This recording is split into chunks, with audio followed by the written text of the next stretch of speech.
Le journal de la mi-journée sur RTI 1. Madame, monsieur, bonjour. Tout de suite, le sommaire de cette édition. La prochaine fête du travail marquée par la pandémie de coronavirus, les centrales syndicales ont échangé avec le Premier ministre sur les dispositions réglementaires de la célébration. Un appel à la vaccination des travailleurs ivoiriens a été lancé.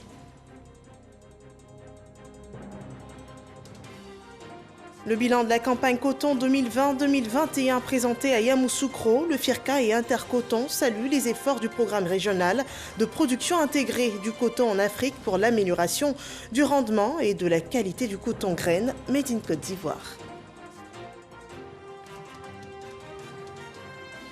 Et au Burkina Faso, des attaques meurtrières ont fait plus de 10 morts dans le nord du pays.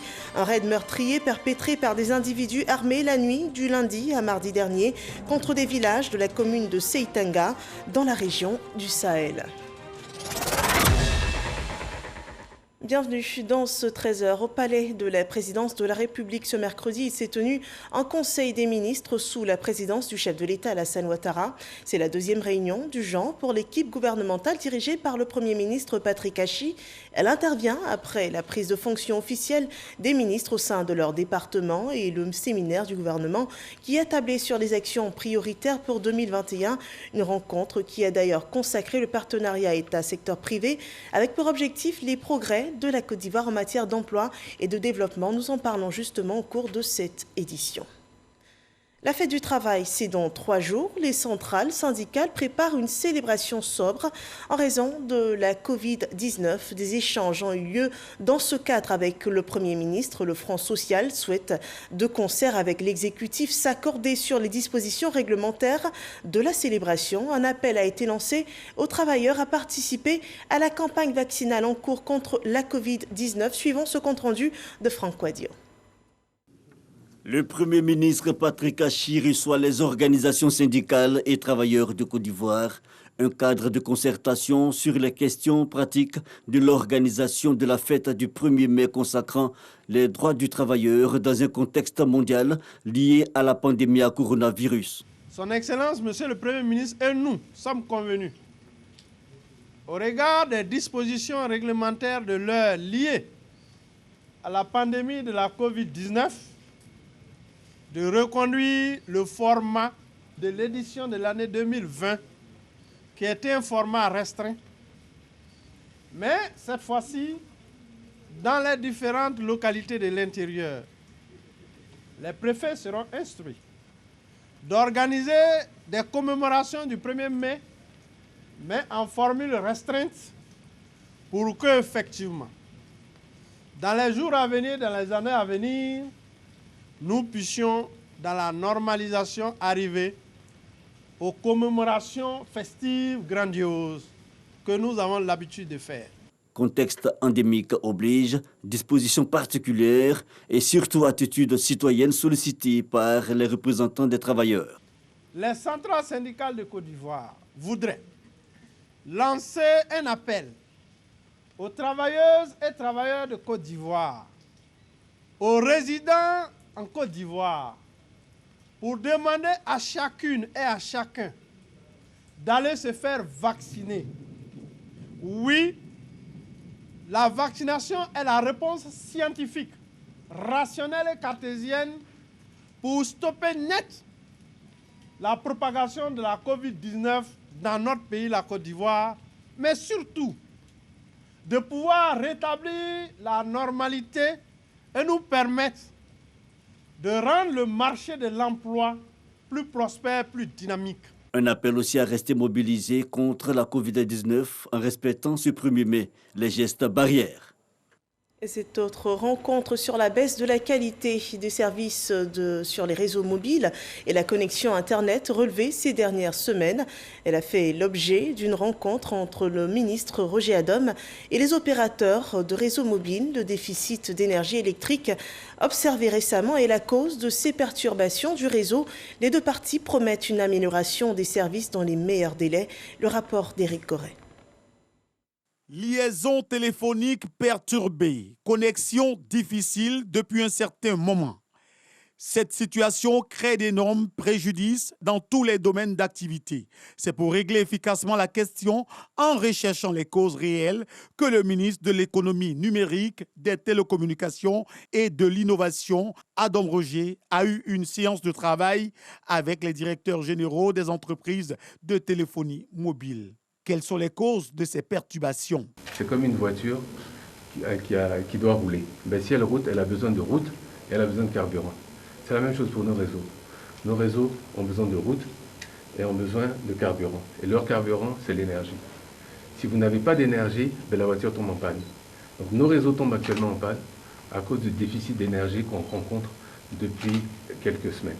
Adam Roger a dit sa disponibilité et celle du gouvernement à faire en sorte que tout revienne à la normale. On a identifié les causes et on essaiera de faire dans la mesure du possible, que les opérateurs feront dans la mesure du possible, de faire en sorte que les impacts, les difficultés que nous rencontrons soient le plus minime, enfin le moins possible pour les utilisateurs de ces réseaux-là. Permettre aux populations de communiquer avec le monde à tout moment fait partie des priorités de l'État de Côte d'Ivoire, qui, sans relâche, met en œuvre sa mission d'assurer le bien-être à toutes les populations, où qu'elles soient et d'où qu'elles viennent. Et nous passons au dossier économie de ce journal. Il met en lumière le rôle du secteur privé dans la nouvelle dynamique du gouvernement. Un programme qui ambitionne de créer 8 millions d'emplois d'ici 2030. Les entreprises dans le rôle de pourvoyeurs d'emplois et de richesses sont mises à contribution. Un partenariat scellé au cours du dernier séminaire du gouvernement. Une rencontre État-secteur privé sur laquelle revient Noël Gagnon. On regarde. Le séminaire gouvernemental 2021, c'est désormais du passé. Singularité de la présente édition, une journée dédiée au secteur privé. Le président Alassane Ouattara est un économiste libéral, c'est-à-dire qui pense que l'économie doit être développée par le secteur privé et non par l'État. L'État ne fait que voter les réformes et créer le cadre, construire les infrastructures, mais véritablement, celui qui doit faire bouger le pays, c'est le secteur privé. Donc c'est pour ça que dans le plan national de développement de la Côte d'Ivoire que le président Ouattara a proposé, le secteur privé occupe 60% à 70% de l'investissement et des actions économiques à mener. La volonté politique est clairement affichée. Reste à lui donner les moyens de son expression. Piste de solution, revisiter le modèle de référence État-secteur privé. Tout au long de ce séminaire, le Premier ministre a mis l'accent sur le changement de paradigme. Dans cette démarche, la composante qu'a cité le Premier ministre, c'est le changement structurel et culturel de l'administration et de la gouvernance. En tant que secteur privé anticipateur, en tant que secteur privé proactif, ça dit nous pouvons proposer à l'État une foultitude de mesures pour lesquelles nous avons les statistiques dans une perspective du secteur privé, mais nous n'avons pas les statistiques dans une perspective publique. Et donc quand ces mesures, nous les mettons à la disposition de l'État, il lui revient d'évaluer les incidences et les impacts de ces différentes mesures que nous proposons. Pour faire prospérer cette dynamique, un premier palier doit être franchi et réconcilier le temps du public avec celui du privé. Un des cas, par exemple, c'est par exemple la question du remboursement des crédits de TVA. C'est par exemple le paiement de la dette intérieure, où normalement les tests prescrivent une période donnée dont tient compte les entreprises dans l'élaboration ou dans leur contrat avec l'État, et qui après se retrouvent ne pas être respectés pour diverses contingences. Mais en tout état de cause, dès que les dispositions, l'État a pris beaucoup de dispositions, on était parti de 90 jours, on est arrivé dans certains cas à 60 jours, dans certains cas à 45 jours. Ce sont des aménagements qui sont intéressants, faut-il encore les respecter. Là, vous avez une forme de coïncidence entre le temps des entreprises et le temps administratif, quand par exemple on est d'accord qu'au bout de 45 jours on doit payer une dette intérieure et que dans ce délai-là c'est fait. La seconde action doit porter sur l'élargissement de l'assiette fiscale par la formalisation du secteur informel et le développement de l'esprit d'entreprise. Le taux optimal d'entrepreneurs qu'il faut en Côte d'Ivoire, c'est 168 entrepreneurs pour 1000 habitants. Mais aujourd'hui, on est autour de 7 entrepreneurs pour 1000 habitants. Donc, il faudrait multiplier cela pratiquement par 20. Donc, il y a encore des efforts énormes à faire. Il faut non seulement revoir comment est-ce que le système fiscal, d'où la réforme fiscale, mais également arriver à convaincre, n'est-ce pas, à créer la confiance et à convaincre les acteurs dans l'informel qu'ils ont plus intérêt à aller dans le formel que de rester dans l'informel. Autre facteur déterminant de la réalisation de la vision 2030, la transformation structurelle de l'économie. Si on prend la filière évéicole, par exemple, la Côte d'Ivoire, c'est vrai, fait de la gomme de caoutchouc qu'on exporte, mais la Côte d'Ivoire fait également des produits dérivés du caoutchouc pour la construction. Mais entre la gomme et les produits qu'on va utiliser comme matière première pour faire les produits dérivés, il y a ce département-là qui manque à la Côte d'Ivoire. Et ça, par exemple, c'est quelque chose qui peut être développé, d'autant plus que l'État lui-même a déjà fait le choix de cette filière pour pouvoir développer ce qu'on appelle les chaînes de valeur. Il en va de même dans le cadre de la NACAD, et vous savez qu'il y a beaucoup de dispositions qui ont été prises pour inciter les entreprises à transformer un certain nombre de produits pour que la Côte d'Ivoire exporte de moins en moins des produits pas véritablement très transformés pour passer à des produits beaucoup plus sophistiqués. Pour information, la vision 2030, c'est entre autres la création de 8 millions d'emplois, doubler le revenu par habitant, réduire la pauvreté de 39% à 20%, rehausser le niveau d'espérance de vie de 57 ans à 67 ans. Voilà, c'était la contribution des entreprises à l'élaboration du programme Côte d'Ivoire solidaire du gouvernement, un dossier réalisé par Noël Gnagno. Nous partons à présent pour Yamoussoukro, où les acteurs de la filière coton réfléchissent sur les stratégies de gestion intégrée et de la fertilité des sols dans les systèmes de production. Ils ont présenté, dans ce cas, le bilan de la production régionale du coton pour l'année agricole 2020-2021. Les efforts visant l'amélioration du rendement et la qualité du coton graine made in Côte d'Ivoire sont salués par les organes de recherche. Le reportage de Soro Corona. Améliorer la production du cotonnier, la qualité du coton graine, les revenus des producteurs, la sécurisation de leur santé et la préservation de l'environnement. Ce sont les objectifs du programme régional de production intégrée de coton en Afrique, PR-PICA. Les acteurs nationaux de ce programme se retrouvent pour dresser le bilan de l'année agricole écoulée. C'est le sens de la rencontre de Yamoussoukro. Producteurs, chercheurs, sociétés coopératives et structures d'encadrement réfléchissent sur les stratégies et méthodes d'amélioration de la productivité du cotonnier. Il s'agissait de voir quels sont les itinéraires techniques qui pouvaient être adaptés aux nouvelles variétés qui sont créées par le CNRA. Et à l'issue des expérimentations, nous avons pu cibler quelques innovations qu'il va falloir confirmer au cours de la campagne 2021-2022 avant de les proposer à nos parents producteurs.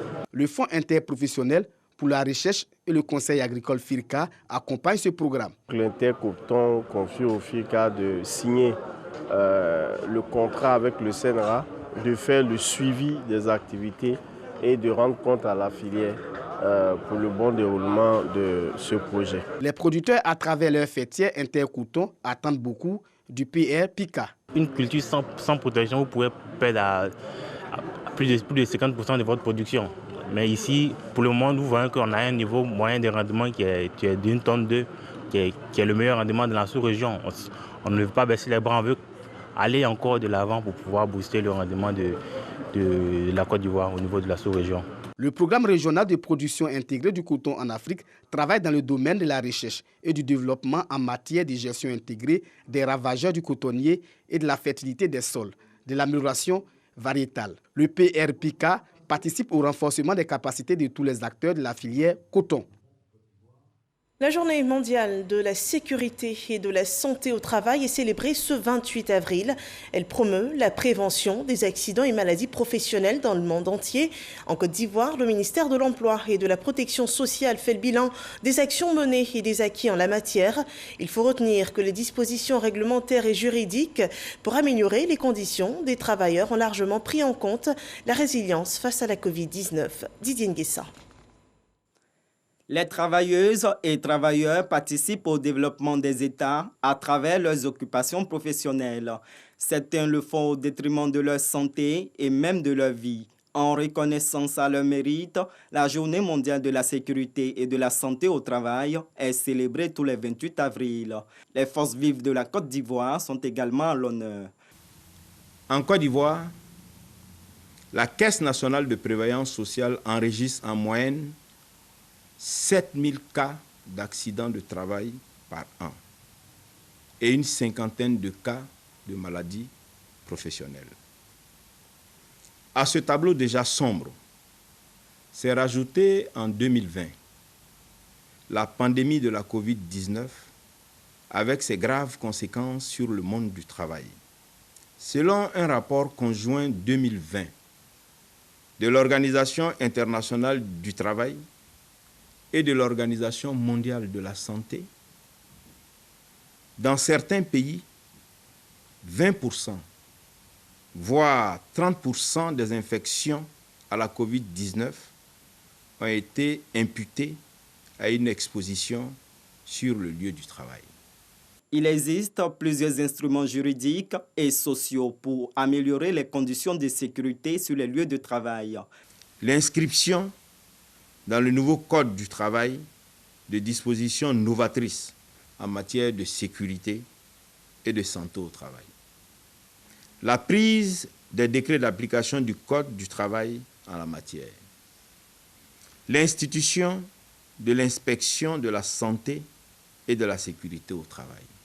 La Côte d'Ivoire dispose depuis 2008 d'une coordination nationale de sécurité et de santé au travail présidée par la Confédération générale des entreprises de Côte d'Ivoire et d'une intersyndicale de santé et de sécurité au travail. Selon l'Organisation internationale du travail, chaque jour, 7600 personnes décèdent à la suite d'un accident de travail ou d'une maladie professionnelle dans le monde.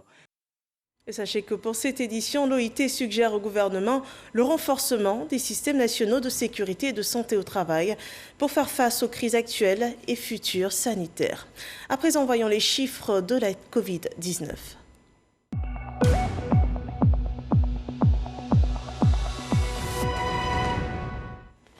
Le point de la situation de la pandémie. L'Inde reste l'épicentre mondial de la pandémie avec 200 000 morts ce 28 avril. Et selon l'OMS, le variant indien serait présent dans 17 pays, dont le Royaume-Uni, les États-Unis et Singapour. La situation est moins catastrophique en Côte d'Ivoire.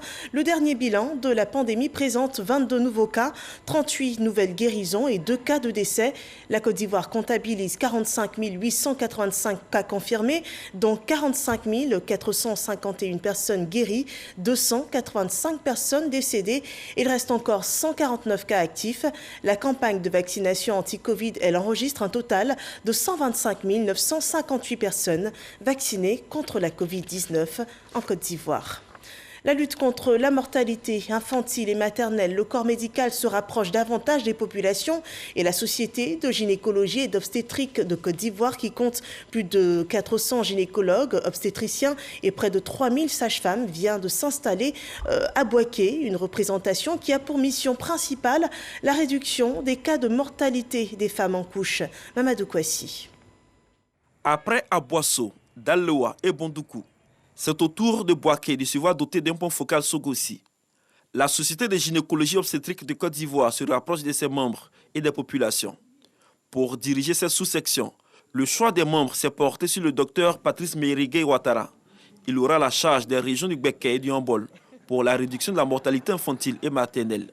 Sur environ près de 8000 naissances vivantes, surtout à Boaké, au CG de Boaké, plus de 8000 naissances vivantes, nous sommes autour de 80, de 70 à 80 décès maternels. C'est très déplorable de voir une femme qui vient de naissance et qui décède au cours de cet accouchement-là.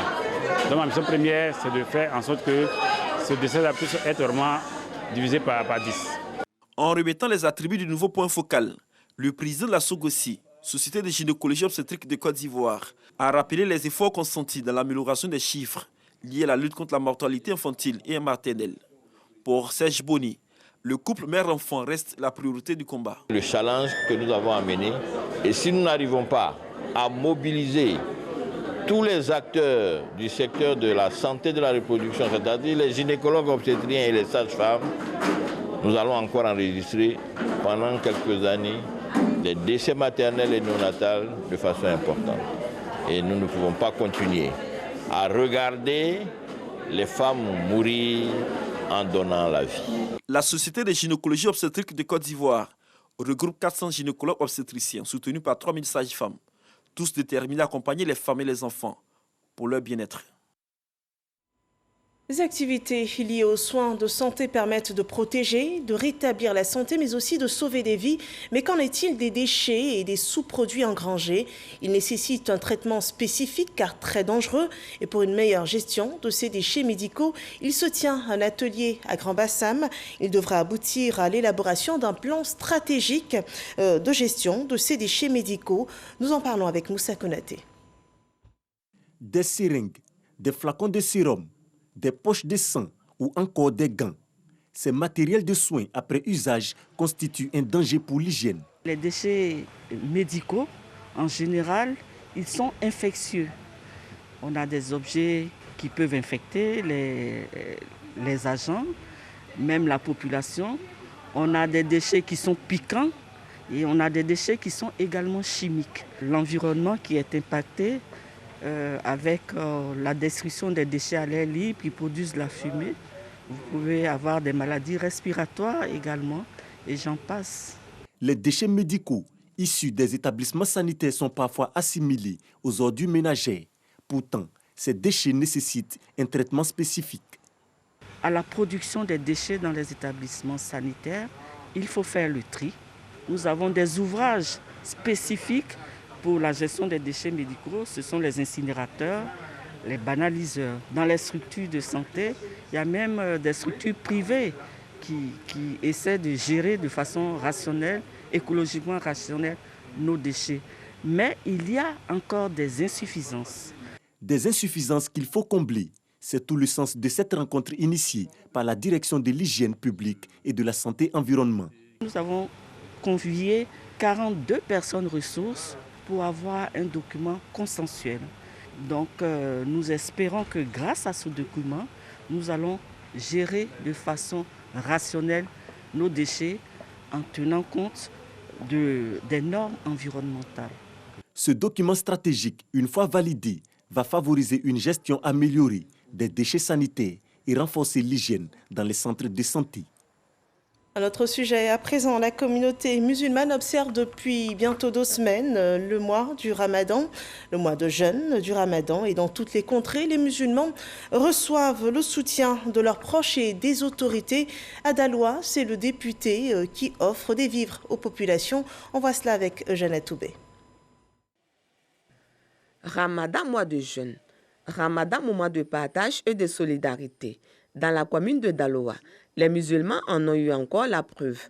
Un des leurs, le député Mohamed Koulibaly, a fait un don en guise de soutien à l'effort de jeûne de la communauté en ce mois particulier pour tous les croyants en l'islam.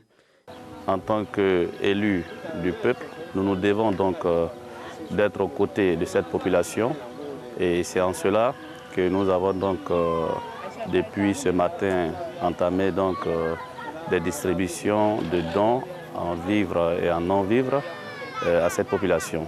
Ce sont des cartons de sucre, d'huile de riz et de lait d'un montant de 5 millions de francs CFA distribués aux populations musulmanes. Priorité est faite aux familles les plus vulnérables et leaders religieux. Les bénéficiaires ont apprécié cet instant de solidarité et de partage qui participe aux valeurs de l'islam.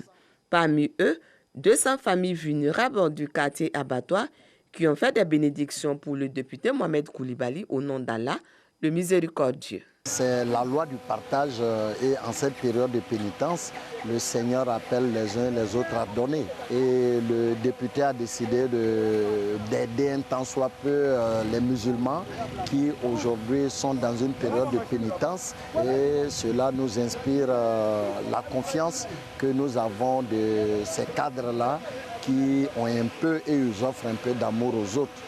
Le don du député Mohamed Koulibaly vient après celui du ministre Mamadou Touré, qui, pour rappel, a offert 8 tonnes de sucre à la communauté musulmane de Daloa.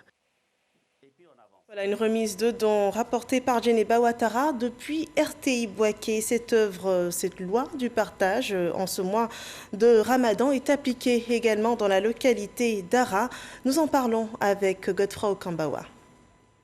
30 tonnes de riz, 10 cartons de boîtes de lait, 15 tonnes de sucre et un don en numéraire. C'est le geste de solidarité posé par Arlette Badou Nguessan, ministre de la Culture et de l'Industrie, des Arts et du Spectacle en faveur de la communauté musulmane d'Ara.